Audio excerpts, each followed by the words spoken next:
Welcome to the True Man Podcast. This is an invitation to radical reconstruction of a man's masculine heart and soul in a place of safe community where we dare to ask questions deep seated in a man's soul and explore ways to help you become a better man, a better son, a better dad, and a better spouse. Well, thank you for being with me here again today on the True Man Podcast. Love having you here. Love having you support the show. The book, let's talk about the book right off the bat.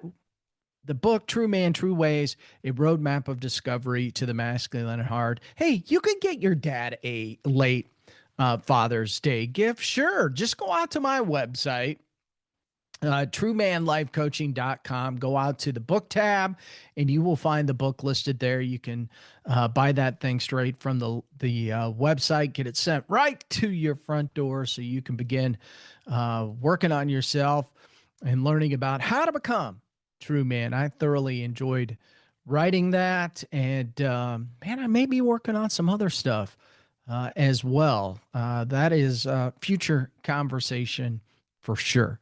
But thank you for being with me here today. You know, we are fresh off Father's Day, as I mentioned, and so, you know, this idea of fatherhood is right there on the tippy top of my mind. Really, it always is. But, you know, I thought, let's have a little bit more conversation about fatherhood today and talk about our pursuit to be the best men that we can be, the best fathers, the best husbands. And so I want to talk more about fatherhood today and the pursuit of greatness that I would like to think that we're all on, that pursuit of greatness of, you know, how do I be the best man, the best father that I can be? Because sometimes it feels elusive, doesn't it? It feels elusive, like a lot of other situations in life. Doesn't it just feel sometimes like being a good father is like being on a scavenger hunt? You know, you're searching for answers. You chase the quote unquote right way to do things. You piece together advice from books, from blogs, from podcasts, all the while really wondering if you're doing any of it right. Is that you? Do you ever ask yourself those questions?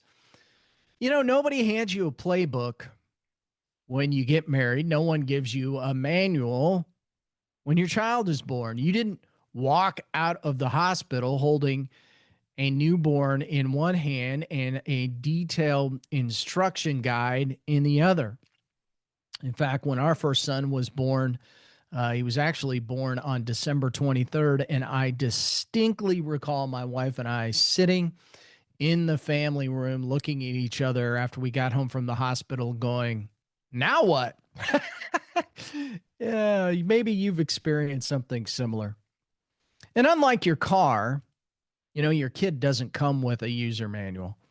There's no lifetime protection plan or extended warranty to cover the things that you get wrong or that come up, right? Fatherhood is really kind of trial by fire. And fresh off another Father's Day, maybe that hits a little harder than you wanted to. Maybe you're wondering, am I doing enough? Am I being the man that my family needs? Don't we all ask those questions from time to time? But here's the truth. You're not alone. And you were never meant to do this without help. In reality, the real manual from fatherhood is written by the author of life himself.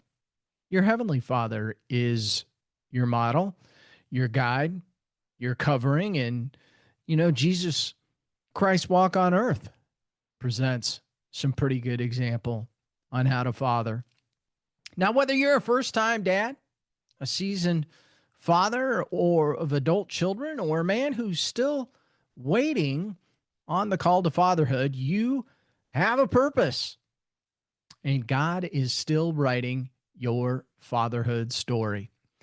Now, Psalm 127, chapter 3 says this: children are a heritage from the Lord, offspring a reward from him. How about that? Have you ever thought about that? That means that your child is not an accident or an inconvenience. They are a gift, something special from God. And your role in that is to serve as their earthly father. And with every calling comes challenges, though, doesn't it? You will mess up. You probably figured that out already. You will miss moments. You will say something that you regret. But if you're willing to pursue your child's heart the way your Father in heaven pursues yours, you'll be exactly what they need to be, what they need for sure. So let's stop pretending fatherhood is easy. I don't know too many guys that pretend that fatherhood is easy, but let's not pretend that it is. You get tired. You feel pressure to provide. You wonder if you're messing up your kids sometimes. You second guess your decisions. You battle guilt, past mistakes. You wrestle with not knowing how to fix what's broken. Is that you? You ever had any of those things pop up in your life? And for the dads with grown kids, maybe the hardest part is wondering how to reconnect when time and distance have widened the gap. But whatever stage you're in, the truth really remains. You're not expected to father perfectly, just faithfully. And that faithfulness really begins by following the Father, having faith in your heavenly Father. So let me tell you a story real quick. You know, I like to tell stories. There was a man named Kevin. He didn't have a strong example of fatherhood growing up. His dad left when he was 8. And so when he had his own son, Tyler, Kevin made a promise. My kid will never have to wonder if I love him. But over the years, life gets busy, right? Kevin's career took off, church responsibilities piled up, and Tyler, well, he started pulling away, especially in middle school. Fewer conversations, less laughter, and less connection. One day, Kevin got an email from the school. Tyler was a starting pitcher in a big baseball game, and Kevin meant to go. He meant to go, but a work meeting is something that he couldn't miss, and it got in the way. That night, he asked his son, "How did the game go?" And Tyler just shrugged it off. It's fine. It was fine. Kevin felt a knot in his gut. And later that night, he asked his wife, "Do you think I've been showing up for him?" And she paused and said, "I think you've been around, but I don't think he feels like you've been with him." Ouch. Zinger between the eyes? You bet. Sometimes we need it, don't we? Well, the next day, Kevin drove to the empty baseball field. He sat on a bench behind home plate and he wept. Not because he was a bad dad, it was because he realized he'd been absent from the moments that mattered. Now, from that day on, Kevin changed. He restructured his schedule, he prioritized his connection. He started showing up, not just for the big things, but for everything. He listened more, laughed more, and prayed with his son more. Now, years later, Tyler was asked in a college interview after a ball game, "Who's your hero? Who's your hero?" And he said, "My dad, because when I needed him to turn around, he did." Isn't that what it's all about? Isn't that what it's all about? And that's really the edification I think that we're looking for from our children too. You know, fatherhood isn't about knowing it all. It's about knowing the one who does. And you don't need to figure out everything. You just need to walk closely with your heavenly Father and let your children see him through you. Isaiah chapter 41 verse 10 says this, "Do not fear, for I am with you. Do not be dismayed, for I am your God. I will strengthen you and help you. Right there. Boom. That's the model. That's the covering. That's the standard, isn't it? So, no matter what season you're in, you may be going, help me out here, Mike. Help me out. Here's some powerful truths about raising toddlers that are really, you know, men in waiting in that moment and fathering adult kids and trying to finish well. Here are some things that I hope you can think about that will potentially help you be fully present. Present really is not about performance. You don't want to just be there. You want to be with them. Put the phone down. I know what I just said. Put the phone down. Lock eyes. Listen. Laugh. Your child would rather have your attention than your perfection. Young dads, tuck ins and reading stories matter more than toys. Friendly piece of advice. Future dads, practice presence in your friendships and your marriage. And fathers of adult kids, a simple text or lunch goes a long way. Don't underestimate the little things. We're going to cover a lot of territory here. Live with what you preach. Integrity is caught, not taught. Your kids are watching not just what you say, but how you live. Honor, humility, faith, discipline. Let your life reflect what you want them to believe. Proverbs chapter 20, verse 7, the righteous man walks in his integrity. His children are blessed after him. Now, here's a good one. Respect your mother. Respect their mother. Whether you're together, divorced, or remarried, respect the mother of your children. Honor her in front of them. Never make your kids choose between loyalty and love. Kids don't just hear what you say, they absorb how you treat their mom. And they'll follow that model. Delight in your kids. Celebrate them. Enjoy them. Be goofy with them. Be available. Smile when they walk in the room. My personal favorite is just to flat out try to embarrass them. But that joy speaks louder than discipline ever will. So for my future fathers, practice being someone who can celebrate others without needing credit. Discipline with love. Discipline is not punishment, guys. It's training. Set boundaries with grace. Create trust and correct without crushing. I'm going to repeat that. Correct without crushing.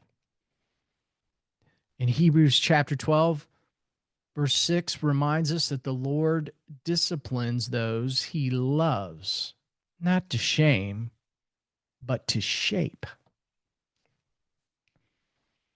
Listen with intention. You don't have to be a fixer, guys. We are great at this, but don't always fix. Don't always lecture. In fact, spend a lot of time listening. Let your children feel heard, safe, and understood. Start with simple questions. How's your heart? What's been on your mind lately? Just show you care. Next, speak words that build. Tell them, I love you. I'm proud of you. Not once, not on their birthdays, daily. Out loud, in notes, over dinner. Words shape an identity. Don't leave anything unsaid. Don't be that guy. Give your time generously. Time really is your greatest currency. You need to prioritize it, protect it. and spend it like it matters, because it does. Those small moments become their core memories. May not feel like it in the moment sometimes, but man, they will not forget. Every bedtime story, every ball game, every coffee date, it's all a part of the legacy that you are building. Be their protector. Create safety, emotionally, spiritual, physical. Let them know dad's here. Dad's steady. Dad's got me. Sometimes protection means stepping in. Sometimes it means stepping back and letting them try. Finally, support who they are. Your child is not a second chance at your dream. They're not here to fulfill your unmet expectations. Let them become who God created them to be and cheer for them like crazy. If your son paints instead of playing football, show up at the art show with a grin. If your daughter leads a startup instead of teaching school, learn the business. Tell her she's brave. Finally, as I begin to close out today, just you've heard me say this. There's no such thing as a perfect dad, but there is a faithful one. And that's who your family needs. Lean into your Heavenly Father, learn from Him, ask Him for wisdom, and let Him reshape your heart as you shape theirs.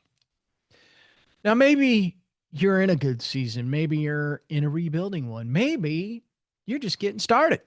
Whatever the case, it's not too early and it's not too late. Your kids don't need you to be a hero. They just need you to be there and to keep showing up. And here is the good news. You don't have to do it alone. Your Heavenly Father is there for you. And as you commonly hear me say, seek out a group of men to get around. It's amazing how when you get around a men's group on a weekly basis or however often that you can meet, where you can meet another man who's gone through something similar or the same or is on that walk with you. I'll tell you, it can take you out of a tailspin to know that support is there and available. And again, like I do every week, if you'd like to talk more about this, if you're feeling a little isolated as a father, as a dad, feel free to reach out to me. Just send me an email at mike@truemanlifecoaching.com. You can go out to my website. My calendar is available. And schedule some time to have that initial one-on-one. And who knows where it will lead. But the point is, sometimes you just need to talk with another man to talk through these things. So I encourage that. So thank you for being with me again this week. So glad to sit here and talk a little bit about fatherhood and fathering. And my kids are now in their 20s. So I'm at a point where I'm starting to, I can reflect back and I'm realizing, hey, I've learned a thing or two about this deal. And as, of course, I've talked with a lot of men about fathering. And, after a while, you're able to put together a top 10 list like I just provided for you. But again, I hope you enjoyed this True Man podcast. And if you did, please, go ahead and give us a great review on your favorite podcast channel. And heck, send it to a friend. Send it to a friend who maybe is thinking about this fatherhood thing and it's weighing a little heavy on them. I would certainly appreciate that. And it's always helpful to help us grow the audience. Well, again, any questions, reach out to me at mike@truemanlifecoaching.com. Always happy to talk with you. And until next week, Thank you so very much for listening. Go out and make this your very, very best day ever. God bless.